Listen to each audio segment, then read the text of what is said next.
You wake up already tired, controlled by a calendar you did not choose, answering to people who own your hours, your attention, your worth.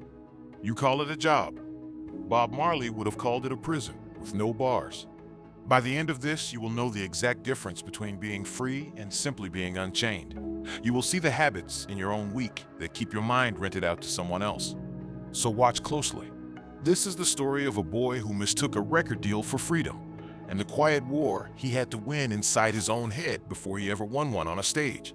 Trenchtown does not look like a prison, but it controls a person just the same.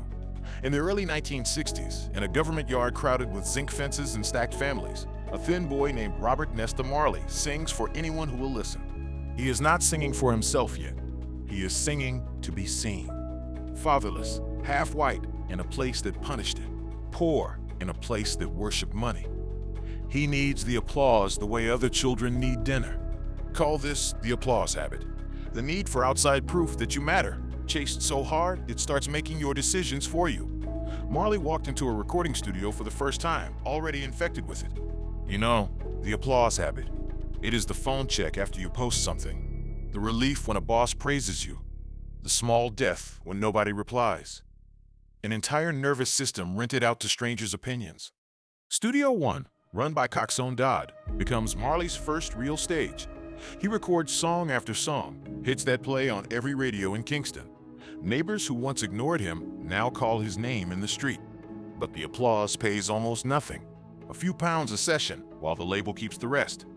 Marley is famous in his own neighborhood and still cannot afford a proper pair of shoes. Recognition without ownership.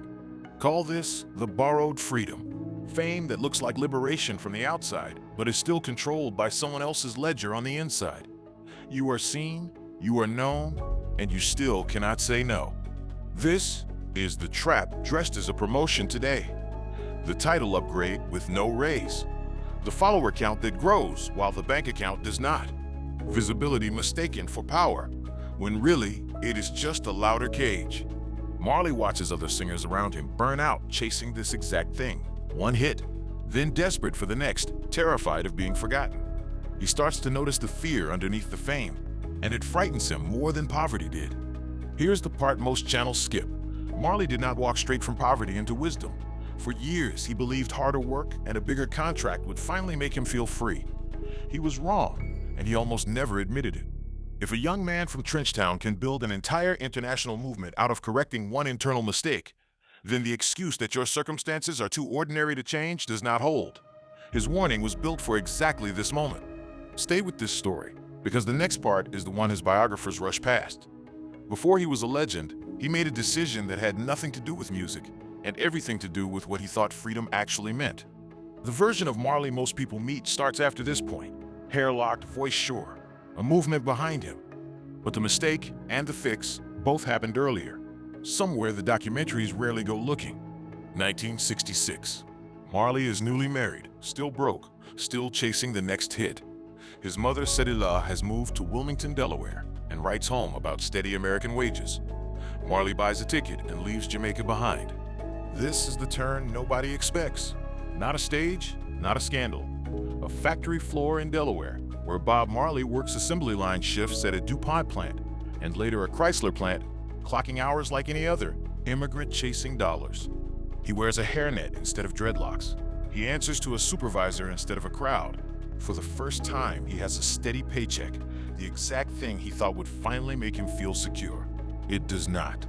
If watching a legend admit he still felt trapped, even with dreadlocks not yet grown and a paycheck finally steady, feels uncomfortably familiar, that discomfort is exactly what this channel is built to keep uncovering. Subscribing keeps the honest version reaching you instead of the polished one. Call this the second skin. Wearing the outward costume of a free, stable life, while something underneath stays exactly as controlled as before. Different uniform, same obedience. Marley feels it on that factory floor and cannot ignore it. You have worn the second skin. The steady job that pays the bills and still leaves you hollow by Sunday night. The relationship, the title, the apartment that looks like a rival from the outside and feels like waiting from within. Marley stands at a conveyor belt one shift and realizes something that terrifies him. He left poverty chasing security, and security did not touch the actual problem. The cage had simply changed continents and changed its paint color. He quits and returns to Jamaica within months, to the confusion of relatives who see a steady American wage as the finish line. To them, he looks like he is throwing away the very freedom he claims to want. Back in Trenchtown, Marley meets Mortimo Planno, a respected Rastafari elder known through the community for his study of scripture, African history, and the teachings of Marcus Garvey. Planno does not offer comfort. He offers questions. Planno asks him plainly what he is actually chasing, not what song, not what deal, but what he believes will finally make him free. Marley cannot answer clearly, and the silence embarrasses him more than any failed record ever did. This is the anatomy of the mistake laid bare. Marley had been treating freedom as something handed to him from outside, a contract, a wage, a crowd's approval, when it had never once been available anywhere but inside his own mind. Planno teaches him to read scripture and history differently, not as escape, but as evidence. Evidence that entire peoples were told they were free the moment their chains were removed, while their minds stayed trained to obey. Marley begins studying under Planno seriously, sitting for hours in Trenchtown yards, discussing Ethiopia, colonial history, and the idea that mental captivity can survive long after physical captivity ends. It reframes his entire understanding of his own life.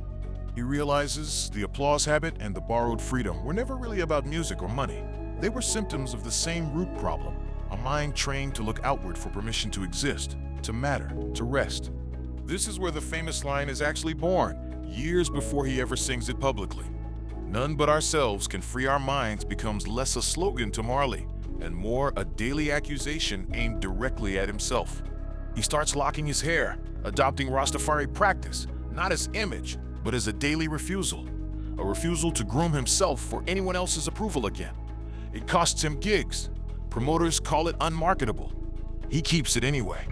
Call this the inner throne, the internal seat of authority a person builds when they stop outsourcing their sense of worth, safety, and direction to bosses, crowds, or paychecks, and start governing their own attention on purpose. The inner throne looks quiet from the outside. No announcement, no dramatic exit. Just a man who stops flinching when the applause disappears and stops chasing wages he no longer needs to prove anything to himself. This is the modern version. Checking your phone because you choose to, not because you are afraid of what you missed. Taking a promotion because it serves your actual life, not because turning it down feels like disappearing. Marley returns to music changed. The songs stop being pleas for approval and start being declarations. Get Up, Stand Up, redemption song, written not to win a crowd's love, but to hand the crowd a mirror instead. Notice what did not happen. He did not become poor again on purpose, and he did not reject success. He simply stopped needing it to feel whole. The golden years of his career came after he built the inner throne, not before. This is the order almost everyone gets backwards. They believe success will produce peace. Marley's own life proves the opposite sequence. Peace, built from the inner throne, is what lets success finally mean something instead of controlling him. Think about the last time you achieved something you had chased for years.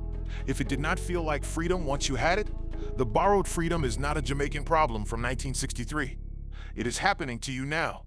So before the history moves any further, stop. This next part is not about Bob Marley. It is about you and the mind you have been quietly renting out without noticing the invoice. Where in your week are you still running the applause habit, checking a notification, a message, an approval, before you have even decided how you feel about your own day? Name it honestly. Do not soften it. Where have you accepted the borrowed freedom? A title, an income, a relationship status that looks like a rival from the outside, while some quieter part of you already knows it was never actually yours to begin with. And where are you wearing the second skin right now, performing a calm, a confidence, a togetherness for people around you, while the actual governing voice inside your head still belongs to someone else's expectations? Sit with those three answers. Do not rush past them to feel better. Marley did not build the inner throne by rushing past his own factory floor moment. He built it by staying in the discomfort long enough to name it accurately. Here's what he left behind, distilled into something you can actually use, not just admire. 3 moves, not motivation. A method, taken directly from the exact sequence he lived through in Trenchtown in Delaware. First, name the rental. Every time you feel controlled, stuck, or anxious this week, ask plainly, Whose approval am I currently working for? Marley could not fix what he refused to name on that assembly line. Second, refuse one costume. Pick a single place where you have been performing the second skin, a forced calm, a fake yes, a smile you do not mean, and remove it once, deliberately, even if it costs you something small. Third, govern on purpose. Choose one decision this week using only your own internal standard, not the crowd's. Marley chose his hair, his songs, his silence, when silence served him. Your version will be smaller. It still counts. This is not a comfortable framework, and it should not be. Marley never promised comfort. He promised the difference between a cage you decorate and a mind you actually own. Comfort was never the goal. Ownership was. He would later stand in front of stadiums repeating that single line, "None but ourselves can free our minds." And every time, he meant it as a warning first and an anthem second. Most of the crowd only heard the anthem. Now you know the diagnosis underneath it. The applause habit that starts young. The borrowed freedom that fame and money cannot fix. The second skin that hides the problem even from yourself. And the inner throne that finally ends it. Before we close, there is one more way to actually test whether any of this landed, instead of just nodding along and forgetting it by tomorrow morning. Bob Marley did not hand you comfort tonight. He handed you a mirror and a warning wrapped in a melody the whole world sings without hearing. So here is the final check, the one that decides if you actually absorbed it or just watched it. Look at your screen now. In the description below, there is a short quiz built around the exact moment Marley chose the inner throne over an easier paycheck. Pause here and lock in your answer before the lesson closes. It is not trivia. It is a small test of whether you can spot the borrowed freedom in someone else's life first, because that is always easier than spotting it in your own. Answer honestly, then come back. Marley spent his final years still repeating the same line, still meaning it as a personal instruction, not a performance. He had built the inner throne, and no crowd, no contract, and no illness ever managed to remove him from it. So ask yourself plainly one more time before you close this. What are you still renting out? That was always yours to govern. None but ourselves can free our minds was never a lyric.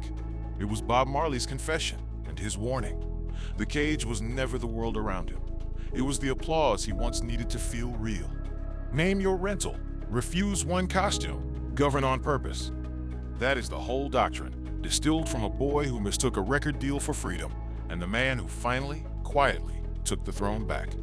Subscribe not because a video asked you to, but because you just found the exact language for something you have been feeling for years and never had a name for. That is worth more than a like. Claim it.